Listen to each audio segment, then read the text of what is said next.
This episode of the Chat GTM podcast is brought to you by Budget Branders, your source for custom branded cups and bags. So what makes them unique? Well, they source using a hybrid supply model, they import to keep prices low, and they have domestic backup to fill in the gaps. Learn more at budgetbranders.com or connect with Budget Branders on LinkedIn. And now it's time for the show. Want to wake up the people in the aisle? Hey everybody, welcome back to the Chat GTM podcast. It's Michael Beck reporting here live from the National Restaurant Association show in Chicago, Illinois. It has been a heck of a show. I've been here since Friday. I counted my steps this morning, 75,000 combined steps since I got here. Attaboy. Oh my gosh. Next to me is Ellis. And Ellis, your last name, so I'll mess it up because I do this all the time. Winstanley. Winstanley. For some reason, it sounds like you own a power tool company at the same time. Or like a castle in England or something, Exactly. you know? Yes, he's a duke. Yeah. Well, actually, he's on top of a bunch of stuff. I don't know if you're quite a duke, but you got a fiefdom going on in Texas. We build stuff. I love it. So, Ellis, give me a little background, because you are an interesting guy. You have a lot of diverse things going on. You got your fingers in a bunch of pies. Your wife is an entrepreneur. Yeah. You shared a whole bunch of stuff before we got on here. I'm like, this guy is so much more than I even know. To quote Shrek, Ellis is like an onion. He's got layers. Yeah, that's right. I love it. Yeah. I love that. Yeah. So, Ellis, I used the onion reference yesterday. Did you really? I did. Boom. So yeah. Tell me a little bit about yourself, or tell us about yourself. You know, what do you do? What's your thing? You got some restaurants. You run some businesses. Yeah. What's going on? Yeah, I do stuff. Yeah. I love restaurants. Okay. I started restaurants when I was in college. I got an opportunity to buy a multi-generational distressed diner. Is that El Arroyo? No, it's called Starseeds Cafe. Starseeds Cafe. Yeah, okay. I bought it the summer between my sophomore and junior year at UT. Oh, wow. And then I bought the campus bar called Cain and Abel's the summer between my junior and senior year. So I got started early. Yeah, I feel like I'm behind already. So from there, what happened? I just, when you fix broken stuff, people bring you more broken stuff. They were both distressed. That's true. And so I was like, work on anything that seems interesting. So I've fixed a concrete company and a women's game day apparel company, then ended up buying a printing and promotional products company out of bankruptcy, which led us into software. Okay. See, I have a garage full of broken lawnmowers because people bring me those. I wish I had broken businesses that people brought me. Yeah. So what is it that you do today, right? El Arroyo is a brand of yours. Yeah. It sounds like it's no success stories or something you worked on as a distressed asset. Yep. In fact, let's not talk about El Arroyo yet.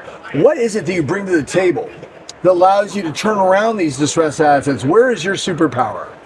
I mean, organizationally, it's structure, focusing on the most important thing, executing on that, moving to the next important thing, and then thinking down the road a little bit. We like to build things that are going to last. We like to build things that we want to own. Right. Of course, if people want to own them more than we do, then sometimes we sell them. Well, that's kind of the end goal sometimes, yeah. Right? But is that operationally? Is that process-wise? Where is it you really bring in, or is this overall organizational transformation? Yeah, I think a fixation on making people happy, making people smile, hospitality, right? The basic stuff. Yeah. But El Arroyo goes to extreme lengths to make people smile. Yeah. So tell me about the billboard. Is this a billboard that we're talking about? Yeah, it's the Book of the Signs. It's a sign of the times, folks. No. Yeah. What's up with the book? All right. So we always wanted to make a book of the El Arroyo sign. So they've had a 1980s era changeable letter sign out front of the restaurant. Okay. Since 1987. I imagine something faded originally. They look kind of creaky and cool. Oh yeah. It looks just like this. It's been painted about 40 times. Show everybody. There you go. We actually made a replica of it to travel to events. We had to use 40 different paint colors. And pins. Yeah, pins. Yeah. It's been painted so many times, so it's got a lot of character. But we put a different joke on it every day since 1987. Is that a challenge? Ever thinking like a new joke That's a every huge day? challenge, but you're hilarious, so send me signs. Okay, I'd love to. Text me anytime. One of my favorite cartoons is Bob's Burgers, and every day Bob puts up a new burger of the day. Yeah. You know, so it's the same kind of thing. Yeah. And so you really ran with that, though. Your wife started a business around this. Yeah, we ran with it. We grew it to about 1 million social media followers. Along the way, we wanted to make a book of the signs. Nobody would publish it, and then even self-publishing. It's been 2 years trying to get publishers there, rejected by everybody. Then we went to self-publish it. That's how success happens, by the way. Yeah, just absolute persistence. Yes. So she goes to self-publish. It's going to be $27 to self-publish. Yeah. And we were charging $25 for the book. So it was like losing $2 a book. We're probably going to lose money on this. Let's like not lose money on purpose. Right. And so she's like, all right, nobody else is going to do this, and nobody's going to self-publish. She formed Cosmel Publishing Company LLC, $315 at the Secretary of State. Set out an RFP to printers. She renamed the book El Arroyo Big Book of Signs, Volume 1. Right, so the printers are going, okay, this is going to be a volume set. Like, this is a good long-term customer. Yeah. And she sends out this RFP and it says, I represent Cosmel Publishing Company, LLC, the publisher who's won the award for the first ever El Arroyo book production. Oh my gosh. She gets a printer to print them for like $6. She turns around, sells them online, sells out of them twice in the first Christmas. After backfilling all the back orders, mid-January, she puts them in the trunk of her car, drives the Texas Triangle hawking them, like, make whatever deal she had to. Did you think she's crazy at the time, or were you all about I knew it? she was crazy when I married her. She's good crazy, though. I think their crazy matches each other. Yeah, for sure. So she built this business out of the trunk of her car, selling to retailers. She got like 25 retailers, ended up going to market, and then got more and more. Buc-ee's came along and said, like, hey, we want you to make 6 more products, and if you do it, we'll buy your first container. And so she made 6 more products beyond the book. So we're talking what? Yeah, she made coasters, tea towels, air fresheners, coffee mugs. All El Arroyo branded products. All El Arroyo stuff. Okay, I think I've actually seen those at Buc-ee's. Yeah. So now, fast forward, she's got 300 SKUs of products that she sells into retailers in 48 states and 9 countries. They've got food products they sell. So it became like a full focus on developing the brand, the CPG business. Interestingly, along the way, we became pretty dependent on the land. We didn't own the land. And so that was a real friction point. Here comes a Roy Kroc moment. Buy the land. Eventually, we bought the land. We bought the land a year and a half ago, finally. And now we've totally reconcepted the restaurant. I mean, it's still a Tex-Mex restaurant. But we think there's a real opportunity with experiential full service casual. And so we added a playground, a retail store, a banquet facility that seats 150 people that's connected to the restaurant by a garden. And then about 200 seats, half indoor, half outdoor. Where's this at? Austin, Texas is the original store. We're building one in New Braunfels on the river right now. And then we're about to be building one in Pflugerville, which is north of Austin. So we'll build to 5, we'll stop, make sure we have our act together. Like everything's working the way we want, running smooth, and then we'll go from there. Before you scale it, baby. That's right. I love it. And so, Ellis, also, I know that you're very active in the community. You provide your leadership and guidance. What is it, Texas Restaurant Association? Tell me about your interaction there. What do you do for them? So I'm the chair of the Texas Restaurant Association board this year. I've worked hard to contribute, and then they gave me a leadership role. Cool. And so what's the Texas Restaurant Association all about? I mean, advocating for restaurants. There's one of our board members right there walking by. For advocating for restaurants. So it's very, very strong legislatively. Made tons of contributions at passing good laws, educating legislators on why bad laws are bad. Tons of partner programs that bring a lot of value to the members. And it's a very strong community for everything from supporting restaurants that have had a lot of trouble. There was an absolute tragedy in Houston, the restaurateur that was murdered, and family, her husband murdered her kids and her, and the whole community came together, put a big fundraiser together, and is helping the family keep the restaurants together. It's like that kind of stuff. After COVID, they started the Texas Restaurant Relief Fund. It was really fun. We actually did the first live stream concert from the El Arroyo sign. Of course you did. We got Robert Earl Keane to come play with us, if you know who he is. Yeah, so Robert Earl came, and he brought a bunch of his buddies. And they all played from their garages, and we live streamed it. It was like, kind of clunky because it was the first time, but we raised $27,000, $10 at a time to kick off the Texas Restaurant Relief Fund. Wow. And then the TRA went around and said, okay, guys, if all these people could do $10 at a time, write a check to the big companies that are in the industry. It's ended up raising a few $1 million to support the restaurants that were having God bless real you. challenges. That is amazing. Yeah, it was super cool. It's fun to be a part of. And so when you think about the restaurant industry today, I'm going to give you a slow pitch here. What's the low-hanging fruit? Well, do you like riddles? Yes. I like riddles, and that's your low-hanging fruit. He's a gag guy, Howie Mandel over here. Look at him. I love practical jokes, riddles, anything. No, I think what's interesting in the restaurant space right now is there's like tons and tons of AI noise. Right. Like it's just constant. You've got like everybody's, oh, the tree's down. You've got Very low-hanging fruit. very, very low-hanging fruit. Yeah, that's right. You've got everybody's got their AI solution, and everybody's excited about it, and that's cool. I think what's interesting though is there's still like a data gap. There's a gap in cooperation between tech companies and each other. I think there's a really big opportunity for the leaders in the tech industry, for the restaurant tech space, to come together, share information that makes their brands have the opportunity to grow fast and without a bunch of impediments. And then, I personally don't think any of us in this room are going to outdevelop Anthropic. No. And so I think the best opportunity is having a really solid data set, connecting Claude or connecting Chat or whatever tool you want to use, and just starting to ask you questions and do stuff with it. Share some best practices with your peers once you figure it out, right? Yeah, totally. Because we're all operating almost double blind. I'm doing something, you're doing something. Then we meet up going, hey, have you tried this? Yeah. Bend that curve. Totally. Right? Totally. So we're sitting in the Axial Shift booth too right now. What's that got to do with us? All right, so I'm the CEO of Axial Shift as well, founded it in 2016. You didn't tell me that. No. Yeah, man. So we basically, so we had 8 restaurants at the time, all different concepts.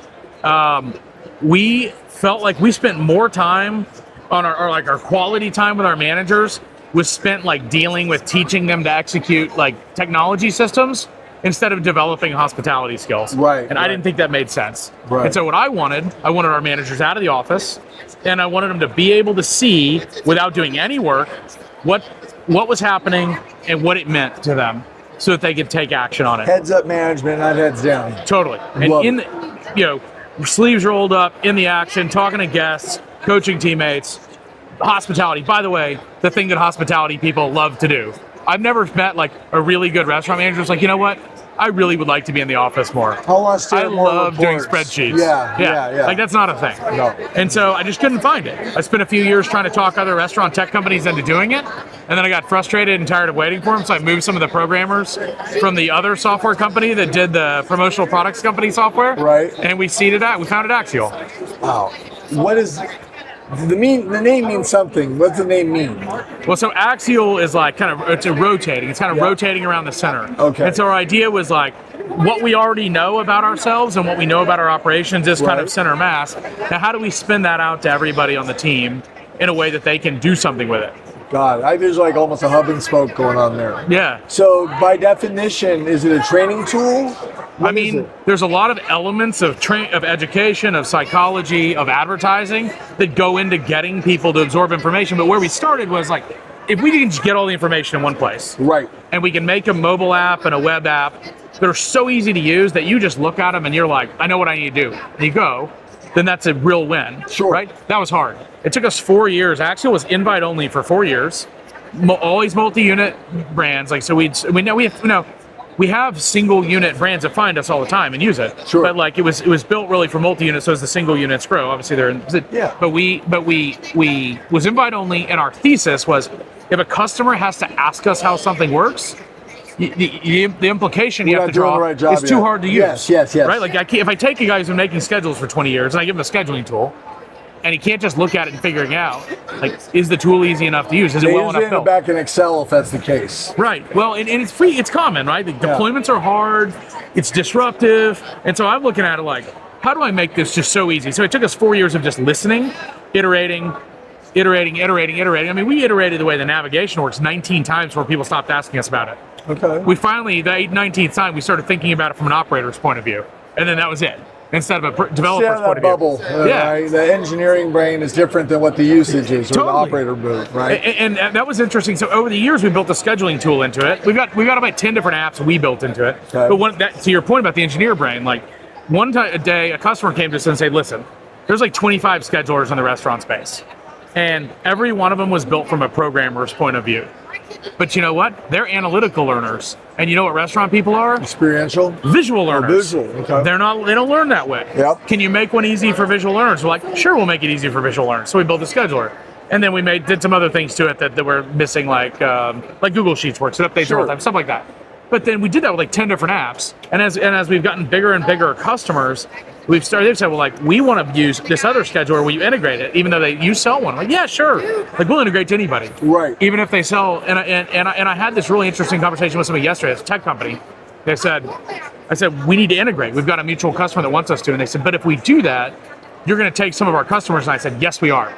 But you're going to take some of my customers too. But you know what? If we don't start working together, none of us are going to be here. Yeah. So it's like a fly ball in the outfield, and it goes right between two people who are supposed to catch it, and it just drops. Yeah, they're like, that's, I think, the low-hanging fruit for the tech industry. We got to start working together. We got to start making it so brands can do what they need to grow as an industry. And is that so you're doing forecasted labor? Is that done by PMix or guest counts, or how do you guys forecast? However you want, yeah. Okay. Yeah, so you can pass your parameter, and it can run multiple parameters.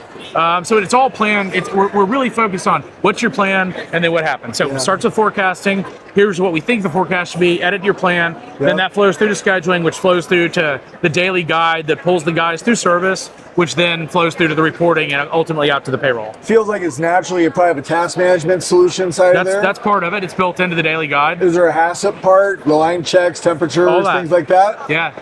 Sounds like it's got it figured out. Yeah, it's pretty robust. So all of this stuff, what do you do for fun? Is this what you do I build for fun? things. I build things? Yeah, I build things right out in Costa Rica. Well, hang out in Costa Rica. We got to talk about that at some point. Yeah. My old CEO said there's a lot of fun in being serious. Totally. Yeah. If you're doing things that matter and they're interesting, it's fun. Yeah. Well, what do you want people to know about Axial Shift or things you're working on? What's the important message today? If you had a second and said, hey, directly to these guys, what's on your mind? So I think our best opportunity with AI is having a really good data, and I think everybody's looking for a good AI strategy. Sure. I think the best strategy is to start.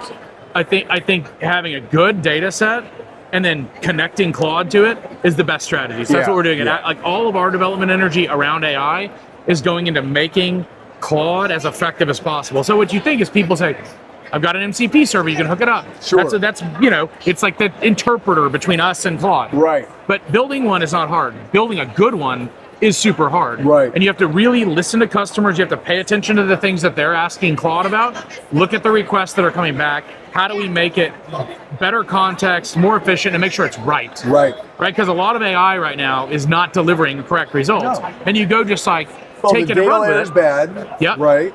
The other got to have a good data foundation. Also what you let in and out. Yeah, and also the context layer is bad a lot of the time, or incomplete. Yeah. How do you look at AI governance? I mean, so I think it's very hard to keep. I think what's happening right now is if you don't have an AI tool in place for the business, people are just using their own. Right. And so it's kind of like you're better to put one in place. I have a business account where at least the brand, whether it's Anthropic or OpenAI or Google or whoever, has at least committed to segmenting your data across. It's not that expensive. Yep. And you can get some really useful insights. Like we asked it the other day for a brand. They were like, I want to sell more soup. We're like, great, how do we sell more soup? And he goes, I'm going to run a basket analysis on soup.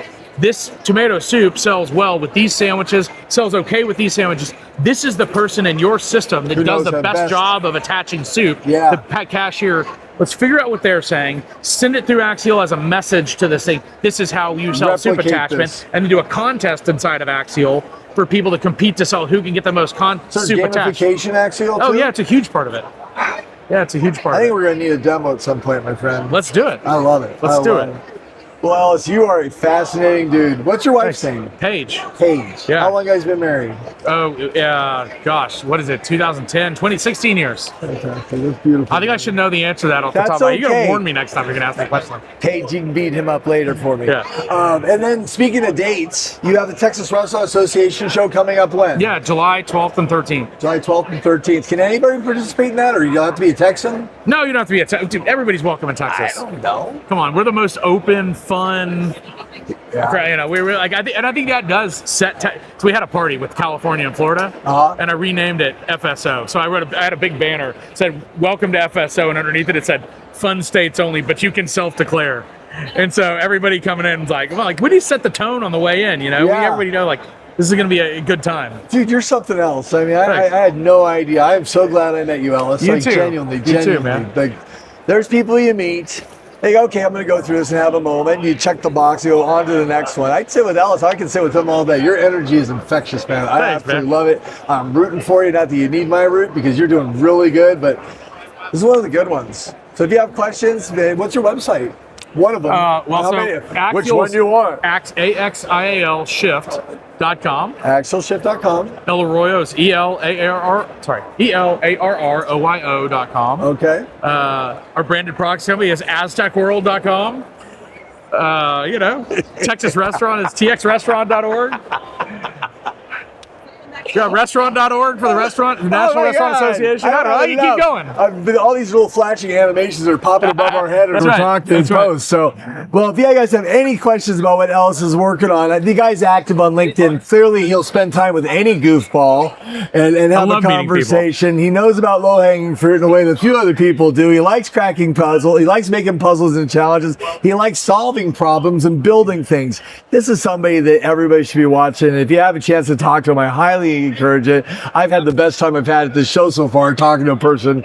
He's Ellis.